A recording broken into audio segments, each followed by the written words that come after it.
Today, I'm going to talk about some finance mistakes that I've seen people make over the course of my life, and I've also made myself, that prevent you from being financially secure. Just straight up, it is a recipe for disaster. And if you don't know who I am, my name's Kevin. I run a gardening channel for my main business. It does pretty well. We do pretty well. We're a 80-something person company, tens of millions in revenue. And then my personal finance journey has been one that I've been on since I was honestly a young teenager. It's been instilled in me ever since some unfortunate things happened in my life. My dad passed away and we lost our sole income, and we had to figure out, okay, well, what are you going to do? And it put me on this path of, hey, you need to make sure you're safe. You need to make sure you're secure. So let's get into some brutal truths that I've noticed in finance that I've seen people go wrong on, in an effort to maybe put you on a better path if this isn't an area of your life you're super strong in. So starting off with the first one, which is really that you cannot save your way to financial security more than you can earn your way to financial security. So what I mean by that is, if your income is the problem, it is the number one problem. No way of saving on a lower income will get you usually where you want to go. Now, I'm not trying to be insulting to someone with a lower income. I've had periods of my life where I was making literally nothing or losing money on a yearly basis because I was basically too proud to get a job early in my 20s. I came out of college playing poker, and I was fortunate enough to pay for school by doing that. But that put me on this path of like, hey, you don't need to go get a job. You can do everything on your own, blah, blah, blah. And the truth is, I did not do that well early in my career, if you want to call it that. I had businesses that were cash flow neutral or cash flow negative, and they weren't really doing much for me. So I was kind of drawing down this savings I managed to scrounge up by playing poker, and it just wasn't great. So if I was smarter, what I would have done, what I recommend to someone who is earlier in their career trying to increase their income, is just accumulate as many valuable skills as you humanly can. Just go so hard on getting valuable skills that someone would have to be idiotic not to increase your income if you're working at a job, if you have a career path. There's a lot of books about this, but basically the word or the phrase, so good they can't ignore you or become a linchpin, these sorts of things are what you want to look at. How do I increase my income? Simply be so valuable to the company or the person that you're working for that they would be so stupid to not give you what you're asking for that they have to do it. That's really the most foolproof way to increase your income. As a concrete example, let's say you come to a company and you're a marketing person and you run their paid acquisition for them, the paid ads like the Facebook ads, and you are so good at finding ways to spend money that generates a return for the business that you're contributing 5x, 10x your salary and value to the company within the first 6 months, within the first year. Then you just go in and say, hey, look, here's what I'm doing. I'd like a raise. And if they say no, then you go, great, that's fine. I can respect that. That's the choice that you've made. I'm going to take my skills and look elsewhere for someone who can value my skills at a higher rate. It's fine that you can't. I don't have any ill will, but I know the skills that I possess, and I will take them to a place that can value them at a higher rate because I have my own goals and I'm trying to make an income, right?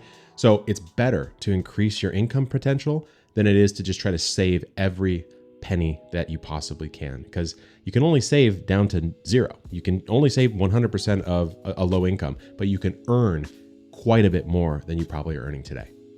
Okay, this next one is debt. It's all about debt. And it's basically that there's very few good forms of debt when you are on the come up, when you are trying to make it, so to speak, or become more financially secure.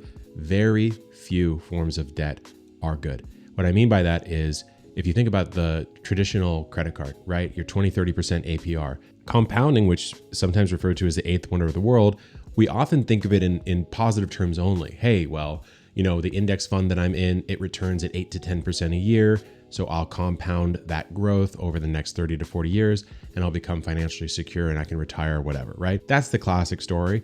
The problem is a lot of people don't think about the reverse side of that, the negative compounding that can happen as a result of taking on debt that you cannot pay off. So a good rule of thumb is there is simply no reason to ever have any debt at all if you cannot pay it off in a reasonable amount of time. And when it comes to credit cards, that means if you can't pay it off at the statement due date in full, you should not put it on a credit card, and you probably should not have a credit card.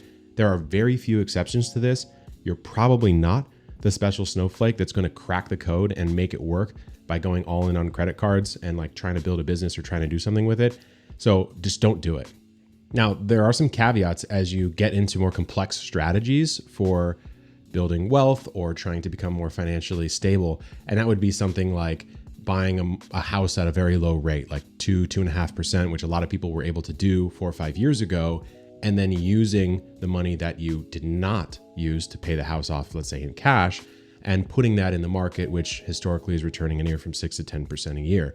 You're making an arbitrage on that money. So that debt, assuming you're actually investing the money that you would have put into the house, is on average working for you because you're getting a very high leverage loan in that case. But honestly, when you're starting out, there's no point in even trying to think about that. Do not get fancy when you're starting out on your financial journey. This one is a bit brutal, but I found it to be true over the course of my life running my business, my life in my personal life, family, friends, etc. And it is that no single person on earth at all cares about your financial life more than you do. It seems true, it seems obvious, but the way it shows up is a little bit tricky, right? If you, let's say, hire a financial planner to help you out, even if they're a fiduciary, which means that they have to consider your financial best interests, they are not waking up in the middle of the night. Oh, I wonder how Kevin's finances are doing right now. I better run some models. They're not doing that because they're living their own life, right? And so even if you can't outsource this part of your life to someone and expect that they're going to do it for you. It's very similar to your health, right? You can go to the doctor, you can go to a naturopath or a coach or a nutritionist or whatever, and they can give you what's in their practice, in their realm of expertise. And yeah, even a doctor, they've taken the Hippocratic Oath, do no harm, right? The Hippocratic Oath, however, does not say obsess all the time about Kevin's health and how he's going to live a better life and pull in different, things from different areas of medical practice and different theories and combine it all to this super personalized plan for Kevin.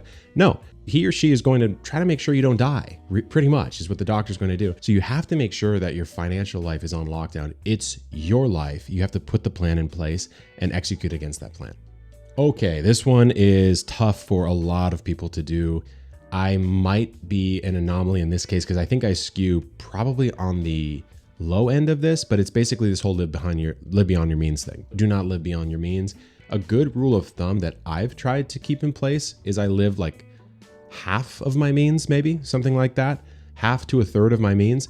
If I live at that rate, I will never have a problem financially. And most importantly, I will never have a worry in my mind financially. I don't know about you, but sometimes your mind can be your greatest enemy. If you're thinking about your finances all the time and you're stressed about it and you're ruminating on it, that's not being free. That's not being financially free. I know a lot of people, to be honest with you, who are multi-millionaires who are thinking about their money every day of their life. They're looking at their portfolio. They're discussing a trade. They're doing this. They're doing that. I'm part of a group chat that I don't really contribute to, but I see people talking about money in a way I'm like, these people are way more well off than I am, way more well off than I am. But their mental life seems atrocious in regards to their finances because they've, quote, made it. But in doing so, they've locked themselves in a mental prison of if they ever will be at risk of not having made it again. And so they think about it 24/7. So the problem is you just have to make sure that you do what makes sense for you practically, but also emotionally. It kind of brings us to our next one. So buying stuff is almost a part of the human condition at this point. We all like to buy stuff. We like to treat ourselves. We like to get this, get that. Everyone has a vice. Everyone has an escape that they want to go to when things get difficult. And some people have a financial sort of valve that they like to blow off. I need to hit the store. I need to do a little bit of shopping. I need to grab this for myself. I deserve this. I had a hard week, right? These are copes. These are copes. And we all have copes in our life. We all have things that we do to prevent us from looking at a particular area too closely, lest it be too painful, right? This is almost part of what makes the world go round at this point. But, if you do that with your finances, you end up committing probably most of the other problems that I've already discussed. You're putting stuff on your credit card. You're buying this, you're buying that because you think it's going to make you feel better.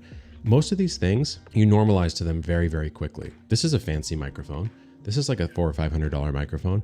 It's just part of life, right? I don't think, oh my God, this microphone just every day, I'm so happy that this makes me feel so much better, solves all my problems. And I'll be honest with you, there's things that I've purchased that I purchased to try to make myself feel better or to, I deserve this, right?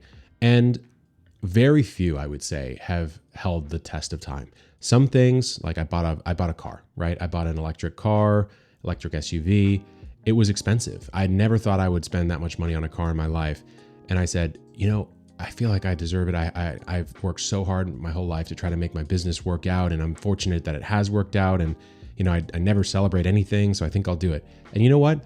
That one time, it actually worked out. But the reasoning has to be because you want to enjoy that thing and savor in that object. If you're going to buy a material object, you want to be able to savor it, use it, get utility from it on a day-to-day basis, and kind of be grateful that you had the means to purchase that thing, versus getting a fancy watch when you don't even care about watches, getting a little collectible thing when you don't even really care about collectibles, because it seems like that's what you kind of do when you get to a certain point type thing. So look at the reason why you're buying different things. And you'll find that if you really get to the core of it, you don't actually want the thing. You want the emotion that the thing provides you. And if you can get that in another way, well, all of a sudden you're saving a ton more money. This one is one that my friend Ramit says a lot. He has a saying about, stop saving money on lattes, stop pinching your pennies on lattes and focus on the big decisions of life. It's so true. It is so true. And growing up with a more frugal mentality because of my upbringing, and as well as some of the things I shared at the beginning of this video that happened, I thought, hey, I can't be buying this. I got to optimize the spend. This, if I make it at home, the coffee is a little bit less expensive. And it doesn't have to be coffee. It just has to be any sort of daily expense that makes your life a little bit better. For example, for me, I actually spend a good amount of money getting coffees at coffee shops. I don't think about the price of that coffee. I don't care how many times in a year I buy that coffee. And to me, what I'm buying is not so much the coffee, it is the experience of being in the world around other people, plugged into a society, a little small talk here, a laugh, a joke, feeling like I'm actually alive and within the world. That's really what I'm buying when I'm buying the coffee. And actually, sometimes the coffee is pretty damn good too. I can't make a cappuccino at home like some of the people can make it where I go, but I'll do that all day. I'll do that for the rest of my life, especially because when you crunch the numbers, take a $5 coffee every single day, right? That would be 365 times 5 is probably like $1,700 a year. That's actually a lot of money. And by no means am I saying, hey, who cares about $1,700? That is a lot of money. And if that's not affordable for you, you definitely shouldn't do it. But what I am saying is I could spend $1,700 in a year on the coffee, and all I need to do, let's imagine I'm a contractor or something, I'm a plumber.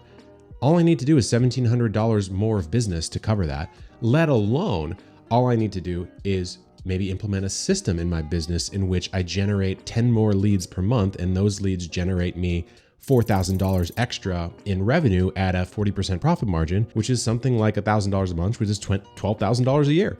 That's 6 times the amount that I spend on the coffee for probably not a ton of extra work. And so the whole point with this is do not optimize tiny decisions. Optimize very large decisions. And those decisions are the ones that are going to carry you forward into your financial future. Okay, this one is so true that it's actually painful. And it's that this whole idea that the healthy man has 100 wishes and the sick man has only one, right? You could be the richest guy in the world. You could have all the toys, whatever it is.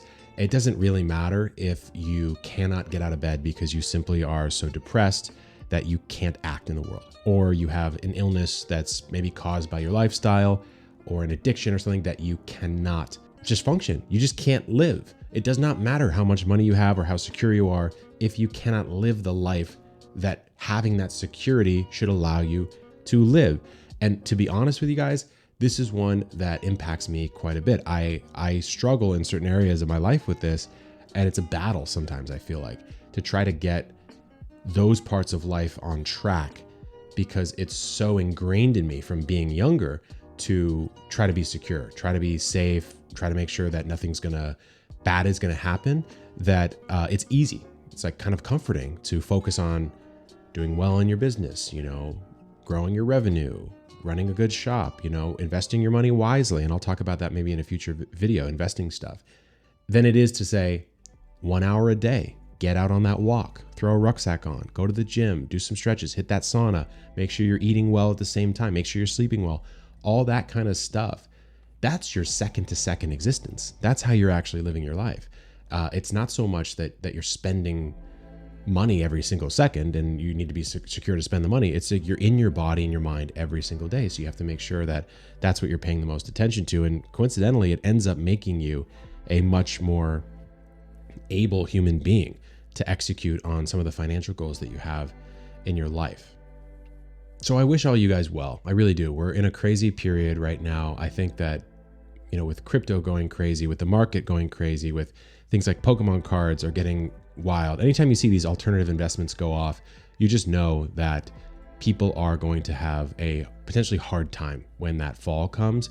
And I don't want anyone that watches at least this channel to do poorly in life. I want everyone who watches this channel to do well in life. And this is an area I feel very fortunate that I've been able to do decently well for a guy who likes to make videos about plants in his backyard. And I hope passing some of this on to you is helpful to you in your own life. And please let me know, let's connect down in the comments. I'd love to hear kind of where you're at in your journey and some of the things you're doing. This is my personal channel. I'm going to talk about whatever I want, share whatever I want, because it helps me feel like I'm doing something in the world that is helpful to others. So I will see you guys in the next one. Have a good holidays.